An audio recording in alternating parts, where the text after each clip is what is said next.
Assalamualaikum anak-anak, bagaimana kabarnya hari ini? Semoga selalu dalam keadaan sehat ya. Sudah siapkah untuk belajar hari ini? Jangan lupa baca doa dulu ya sebelum belajar. Bismillahirrahmanirrahim. B. Mengenal lokasi tempat tinggal. Letak atau lokasi menunjukkan posisi dalam suatu wilayah lain. Letak Indonesia di muka bumi mempengaruhi kondisi Indonesia, baik kondisi fisik maupun kondisi sosial di Indonesia. Kondisi fisik tersebut dapat berupa iklim, cuaca, relief muka bumi, sedangkan kondisi sosial dapat berupa mata pencarian, interaksi sosial, dan bentuk rumah. Kondisi fisik suatu wilayah akan mempengaruhi perilaku dari masyarakat yang menempati lokasi tersebut. Penduduk yang tinggal di wilayah tertentu harus dapat beradaptasi atau menyesuaikan diri dengan lokasi tempat yang ditinggalinya. 1. Lokasi.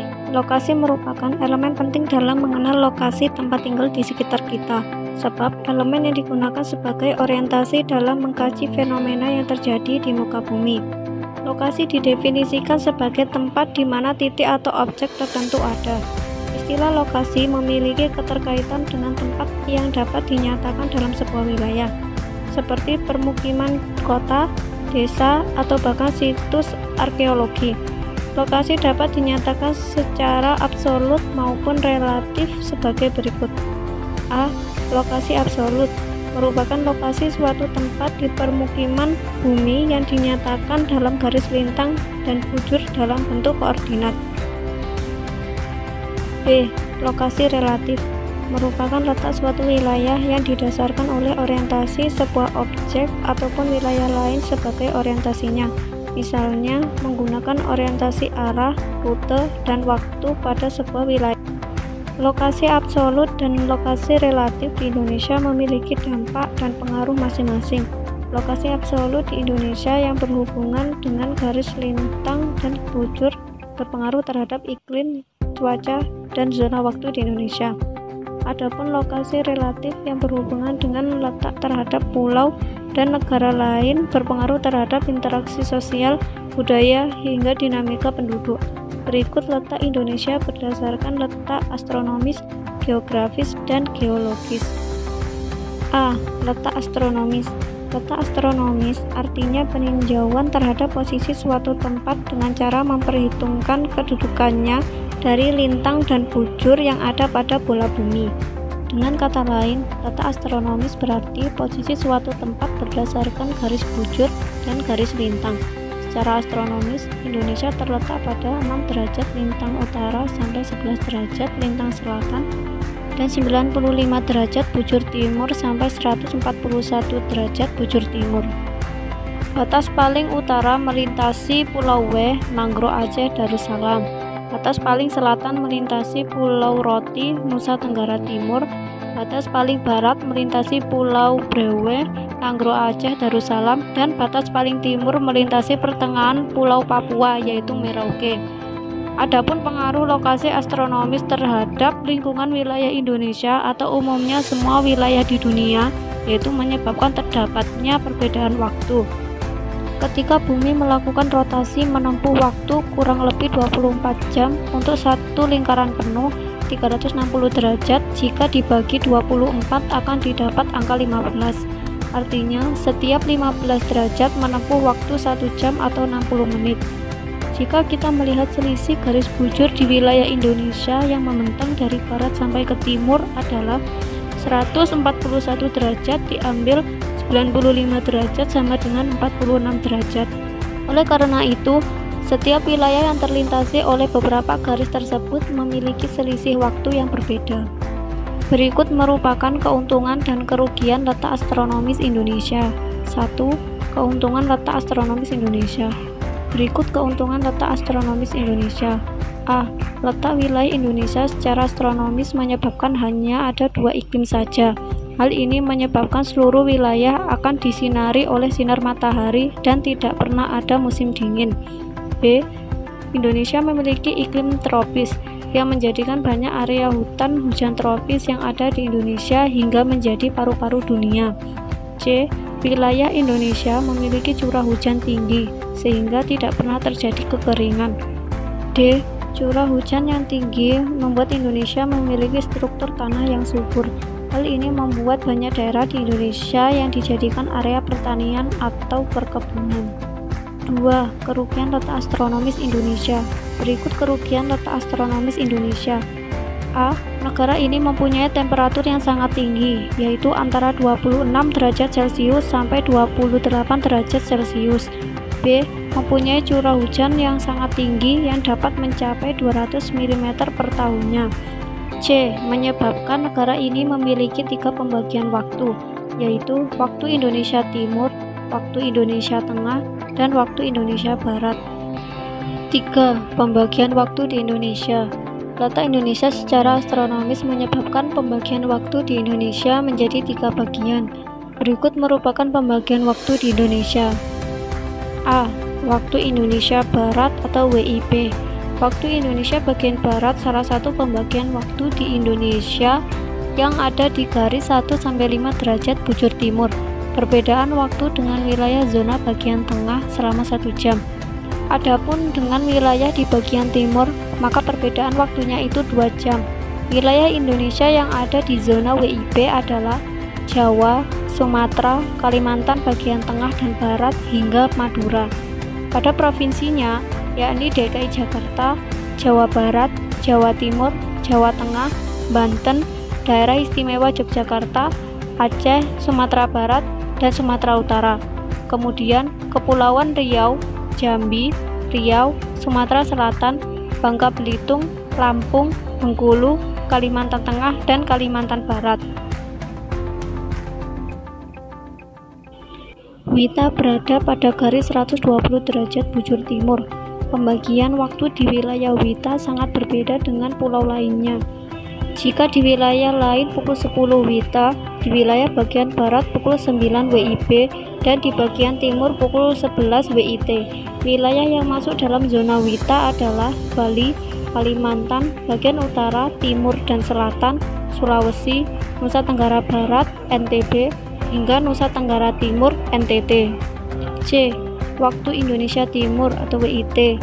Perbedaan waktu memiliki selisih 2 jam untuk wilayah barat, dengan wilayah tengah selisihnya 1 jam. Wilayah bagian Indonesia Timur itu berada di garis sepanjang 135 derajat bujur timur. Zona waktu ini meliputi 2 pulau, yakni Maluku dan Papua. Pada provinsi meliputi Maluku Utara, Maluku, Papua Barat, dan Papua. B. Letak geografis.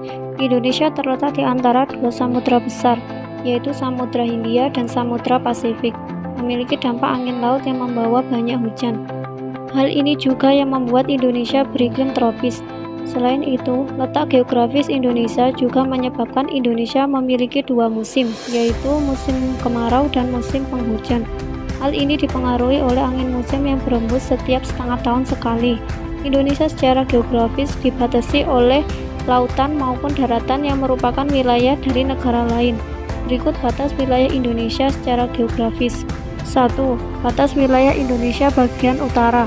Indonesia berbatasan langsung dengan Malaysia, tepatnya di sebelah utara Pulau Kalimantan, Borneo. Wilayah laut Indonesia bagian utara berbatasan langsung dengan 5 negara tetangga, yaitu Malaysia, Singapura, Thailand, Vietnam, dan Filipina. 2. Batas wilayah bagian barat. Pada bagian barat, Indonesia berbatasan dengan Samudra Hindia dan perairan negara India. Tidak ada negara yang berbatasan langsung dengan wilayah darat negara Indonesia pada bagian barat. 3. Batas wilayah Indonesia bagian timur.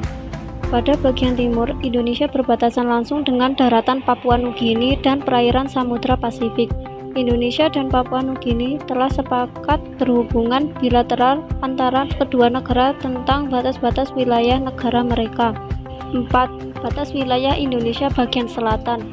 Pada bagian selatan, Indonesia berbatasan langsung dengan wilayah darat Timur Leste, perairan Australia, dan Samudra Hindia. Timur Leste merupakan sebuah negara yang dahulunya merupakan bagian dari Indonesia. Namun, pada akhirnya, Timur Leste lebih memilih untuk melepaskan diri dari Indonesia. Letak Indonesia di antara dua benua dan dua samudra besar yang menyebabkan Indonesia memiliki beberapa dampak dan keuntungan yang dapat menjadi potensi bagi negara Indonesia. Berikut dampak atau pengaruh letak geografis Indonesia. 1. Dampak letak geografis Indonesia. Berikut dampak letak geografis Indonesia. A. Indonesia menjadi persimpangan lalu lintas dan perdagangan dunia. Letak geografis Indonesia yang strategis selalu menjadi persimpangan lalu lintas dunia, baik lalu lintas. Selain itu, Indonesia juga menjadi titik persilangan kegiatan perekonomian dunia, terutama perdagangan antara negara-negara industri dan negara-negara yang sedang berkembang. Misalnya, Indonesia menjadi titik persilangan perdagangan antara Jepang, Korea, dan RRC dengan negara-negara Afrika, Australia, dan Eropa.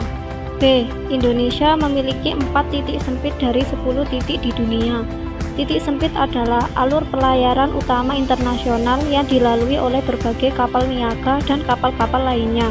Berdasarkan dari 10 titik sempit di dunia, 4 diantaranya ada di Indonesia, yaitu Selat Malaka, Selat Sunda, Selat Lombok, dan Selat Makassar. Titik-titik strategis ini dilalui oleh 40% kapal-kapal asing karena merupakan jalur utama perdagangan internasional. C. Indonesia memiliki beragam kebudayaan.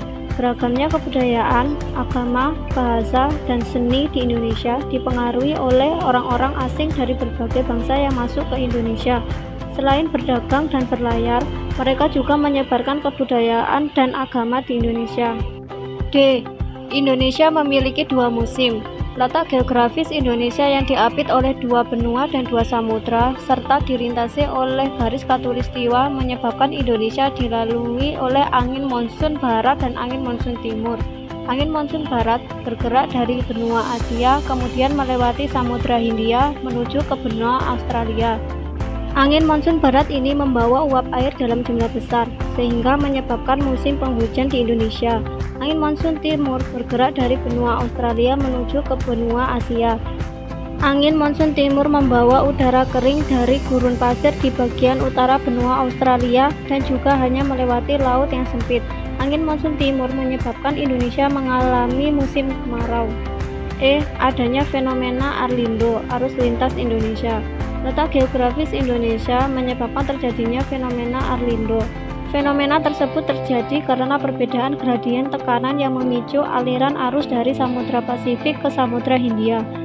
Arlindo menjadi masa air utama arus lalu lintas migrasi biota ikan dan biota laut. 2. Potensi letak geografis Indonesia. Berikut potensi letak geografis Indonesia. A. Kapal-kapal laut yang lintas transit tidak dikenakan pajak sesuai dengan perjanjian UNCLOS. B.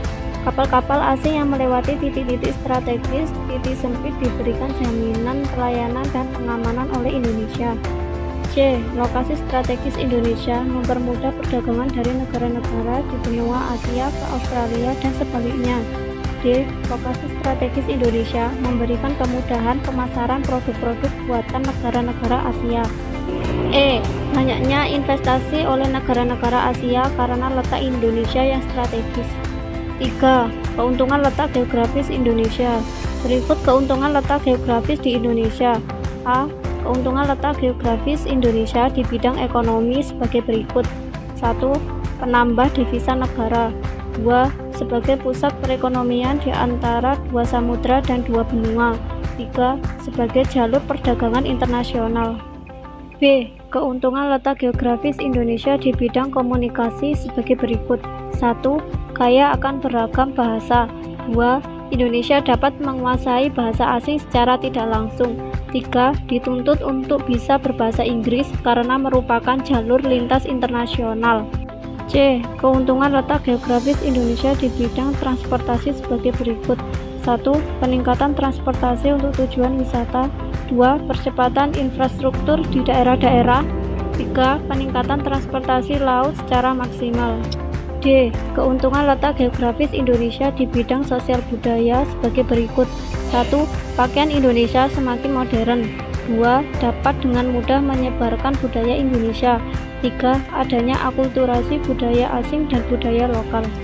4. Kerugian letak geografis Indonesia. Berikut kerugian letak geografis Indonesia. A. Kerugian letak geografis Indonesia di bidang ekonomi sebagai berikut. 1. Adanya pasar gelap atau pasar ilegal. 2. Persaingan global. B. Kerugian letak geografis Indonesia di bidang komunikasi sebagai berikut. 1. Menguasai bahasa asing dapat mengakibatkan budaya lokal tergerus atau tidak lagi menjadi prioritas. 2. Sulitnya menggunakan bahasa Inggris atau bahasa asing. C. Kerugian letak geografis Indonesia di bidang transportasi sebagai berikut. 1. Tersingkirnya moda transportasi tradisional. 2. Makin bersifat konsumtif terhadap kendaraan luar negeri. D. Kerugian letak geografis Indonesia di bidang sosial budaya sebagai berikut. 1. Banyak budaya yang masuk membuat budaya lokal dapat tersingkirkan. 2. Maraknya perilaku dari turis asing yang membawa pengaruh negatif bagi bangsa Indonesia. 2. Kondisi wilayah Indonesia. Kondisi visi Indonesia dapat dikenali dari keadaan geologi, iklim, dan bentuk muka bumi fisiografis. Keadaan visi wilayah memengaruhi corak atau karakteristik kehidupan makhluk hidup yang tinggal di atasnya. Macam-macam kondisi wilayah Indonesia sebagai contoh. A. Kondisi geologi Indonesia. Indonesia terletak pada pertemuan 3 lempeng tektonik besar, yaitu lempeng Indo-Australia, Eurasia, dan lempeng Pasifik. Lempeng Indo-Australia bertumbukan dengan lempeng Eurasia di lepas pantai Sumatera, Jawa, dan Nusa Tenggara. Lempeng Pasifik bertumbukan dengan lempeng Eurasia di utara Papua dan Maluku Utara. Tumbukan lempeng membentuk rangkaian pegunungan termasuk gunung api di sepanjang Pulau Sumatera, Jawa, dan Nusa Tenggara. Tumbukan lempeng juga mengakibatkan gempa bumi. Gempa bumi menyebabkan bencana gelombang tsunami. Indonesia rawan gempa bumi dan letusan gunung berapi. Sebagian gunung di Indonesia adalah gunung berapi aktif. Gunung api aktif tersebar di sepanjang Pulau Sumatera, Jawa, Nusa Tenggara, Sulawesi, dan Maluku. B. Kondisi iklim Indonesia. Kondisi monsun Indonesia berada di wilayah iklim tropis. Ciri iklim tropis adalah suhu udara yang tinggi sepanjang tahun, yaitu sekitar 27 derajat Celcius. Di daerah iklim tropis, perbedaan suhu pada musim kemarau dan musim hujan relatif kecil di Indonesia. Secara umum, keadaan iklim di Indonesia dipengaruhi 3 jenis iklim, yaitu iklim monsun, iklim laut, dan iklim tropis. Berikut keadaan iklim di Indonesia. 1. Iklim musim dipengaruhi angin musim yang berubah-ubah setiap periode waktu tertentu. Satu periode perubahan adalah 6 bulan. 2. Iklim tropis terjadi karena Indonesia berada di daerah tropis. Suhu tinggi mengakibatkan penguapan tinggi dan berpotensi terjadinya hujan. 3. Iklim laut terjadi karena Indonesia memiliki wilayah laut luas, sehingga banyak penguapan dan mengakibatkan hujan. C. Kondisi flora dan fauna Indonesia.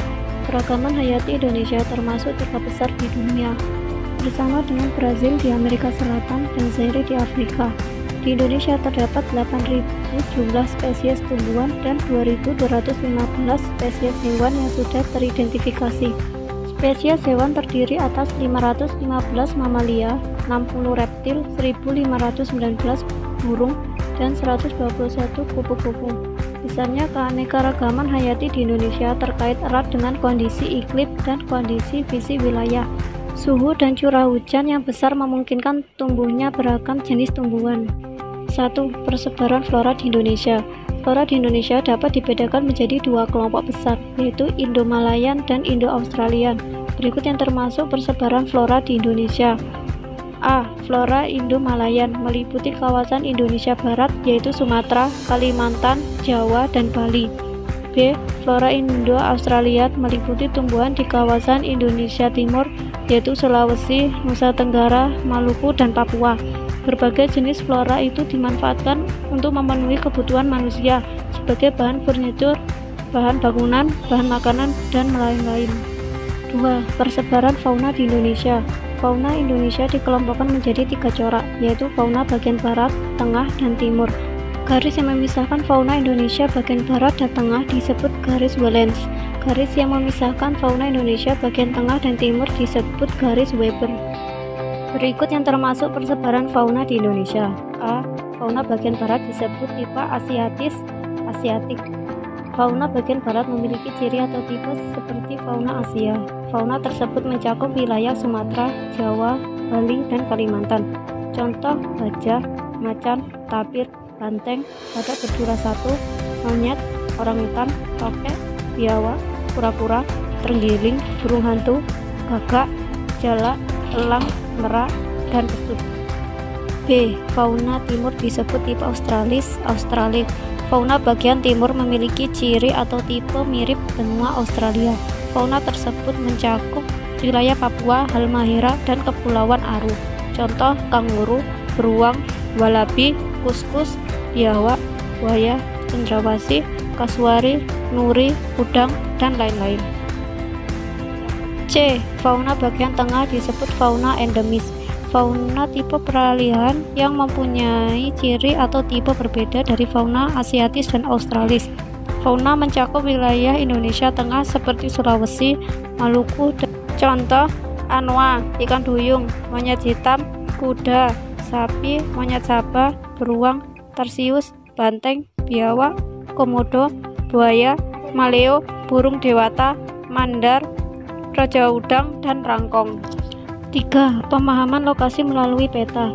Berikut penjelasan mengenai pemahaman lokasi melalui peta. A. Pengertian peta. Peta merupakan gambaran konvensional dari permukaan bumi, baik sebagian atau seluruhnya pada bidang datar atau bidang yang bisa didatarkan dengan dibubuhi skala atas simbol. Peta berasal dari terjemahan bahasa Inggris map, yang artinya peta. Map sendiri berasal dari kata mapa, yang dalam bahasa Yunani diartikan sebagai kain penutup atau taplak. Ilmu yang mempelajari peta dinamakan kartografi, sedangkan orang yang ahli dalam bidang perpetaan dinamakan kartograf. Peta yang baik tersaji dengan memenuhi unsur-unsur seni, matematis, dan pengetahuan geografi di dalamnya. Penginderaan jauh merupakan ilmu dan seni untuk mempelajari gambaran tentang permukaan bumi tanpa menyentuh langsung permukaan buminya. Informasi keruangan akan tersaji dengan baik melalui penggunaan peta dan hasil-hasil penginderaan jauh atau citra. Pemanfaatan peta dan citra banyak digunakan di berbagai bidang yang menyangkut unsur spasial, seperti bidang hidrologi, oseanografi, geologi, perencanaan wilayah, pedologi, dan lain sebagainya. B. Fungsi sebuah peta adalah sebagai berikut. 1. Memberi informasi kepada pembaca mengenai letak relatif maupun absolut suatu daerah terhadap daerah lainnya di permukaan bumi. 2. Kondisi fisik atau non-fisik suatu daerah, misalnya kepadatan, jumlah penduduk, persebaran, dan lain-lain. 3. Memperhatikan ukuran dengan peta, sehingga dapat diukur luas wilayah dan jarak di permukaan bumi. C. Jenis peta. Jenis-jenis peta berdasarkan skala, isi peta, objek yang dipetakan, serta maksud dan tujuannya. 1. Berdasarkan skala. Atas dasar skalanya, peta dapat digolongkan menjadi 4 sebagai berikut. A. Peta kadaster adalah peta yang berskala 1:100 sampai 1:5000. B. Peta skala besar adalah peta yang berskala 1:5000 sampai 1:250.000. C. Peta skala sedang adalah peta yang berskala 1:250.000 sampai 1:500.000. D. Peta skala kecil adalah peta yang berskala 1:500.000 sampai 1:1.000.000. 2. Berdasarkan isi peta, atas dasar isinya, peta digolongkan menjadi 2 kelompok, yaitu peta umum dan peta khusus sebagai berikut. A. Peta umum adalah peta yang memberikan gambaran umum atau ketampakan yang bersifat umum pada suatu daerah tertentu. Peta umum dibagi menjadi 3, yaitu sebagai berikut. 1. Peta topografi adalah peta yang menggambarkan permukaan bumi lengkap dengan reliefnya. 2. Peta korografi adalah peta umum yang berskala sedang, berisikan ketampakan yang bersifat umum dan global dalam daerah yang luas. 3. Peta dunia adalah peta umum yang berskala kecil. Peta ini menggambarkan seluruh dunia dalam satu peta. Ketampakan yang digambar hanya yang penting. B. Peta khusus atau peta tematik adalah peta yang menggambarkan ketampakan yang bersifat khusus yang terdapat di daerah tertentu. Adapun jenis peta khusus antara lain peta politik, peta kota, peta pariwisata, peta perhubungan, peta iklim, peta vegetasi, peta curah hujan, dan peta kepadatan penduduk.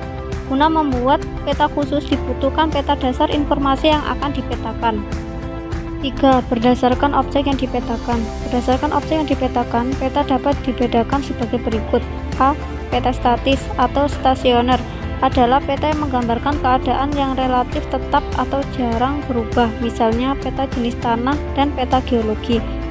B. Peta dinamis adalah peta yang isinya menggambarkan keadaan yang dinamis atau cepat berubah, misalnya peta transmigrasi, peta urbanisasi, peta tata guna lahan, dan peta perencanaan wilayah kota. 4. Berdasarkan maksud dan tujuannya. Peta berdasarkan maksud dan tujuannya sebagai berikut. A. Peta geologi adalah peta yang menggambarkan keadaan atau perlapisan bantuan. B. Peta iklim adalah peta yang menggambarkan keadaan iklim. C. Peta perhubungan adalah peta yang menggambarkan jalur-jalur perhubungan. D. Peta kadaster adalah peta yang menggambarkan peta-peta tanah dan sertifikat tanah. E. Peta tanah adalah peta yang menggambarkan jenis-jenis tanah. F. Peta pariwisata adalah peta yang memuat daerah pariwisata. D. Bentuk peta. Bentuk peta dibedakan menjadi 3, yaitu sebagai berikut. 1. Peta timbul atau peta relief adalah peta yang dibuat berdasarkan bentuk permukaan bumi yang sebenarnya. 2. Peta dasar atau peta biasa adalah peta yang menggambarkan keadaan suatu wilayah yang belum diberi data. 3. Peta digital adalah peta yang dibuat berdasarkan kemajuan pengetahuan tentang komputer. E. Pemanfaatan peta. Secara umum, pemanfaatan peta sebagai berikut. 1. Menunjukkan posisi atau lokasi suatu tempat di permukaan bumi. 2. Menunjukkan atau memberikan gambaran arah dan jarak di berbagai tempat. 3. Memberikan gambaran tentang bentuk dan luas suatu ketampakan bumi. F. Komponen peta. Beberapa komponen peta sebagai berikut. 1. Judul peta. 2. Skala peta. 3. Orientasi utara. 4. Simbol peta. 5. Garis koordinat. 6. Insert. 7. Legenda. 8. Sumber peta. Bagaimana anak-anak pembelajaran hari ini? Menyenangkan bukan? Semoga bisa bermanfaat buat anak-anak. Sekian dari saya. Wassalamualaikum warahmatullahi wabarakatuh.